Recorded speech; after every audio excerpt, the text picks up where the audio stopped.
there certain classes or maybe even individual herbicides that maybe we don't really want to recommend in that early timing because of this potential? We tell people in our recommendations that we'll continue to treat every soybean acre, every corn acre in Illinois with herbicides, but we really now try to focus on, can we come up with other strategies in addition to that that really limit the amount of seed that's produced at the end of the year? And so this project is looking at different herbicide premixes and different sites of action, specifically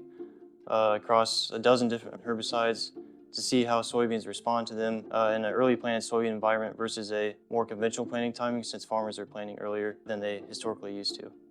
The project that we're actually working on right now with sponsorship from the Illinois Soybean Association is looking at the potential for different herbicides, different soil residual herbicides, to cause injury, possibly even stand loss, and any effect on soybean yield at the end of the growing season,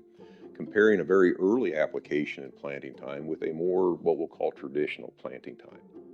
We have 14 different herbicide premixes, and it has two different planting timings. We try to get out there the first week of April to really be considered early planting timing, and we plant it and then we spray over the top the different pre-herbicides, hope for rain after that, and then we'll come back about a month later, one more your standard planting timing, and do the same exact thing, and then we just take visual assessments of crop injury and stand counts throughout the season to assess how those different herbicides influence the soybean throughout the growing season. So these results will essentially kind of provide farmers, they can handpick and see, based off what products they like to choose, and they can say, okay, I like, this one for weed control and looks good for crop injury, so they can kind of match that up. We recognize, of course, that these types of soil residual herbicides are going to be a very, very critical component of an integrated program, especially for species like water hemp, for species like giant ragweed, which can have some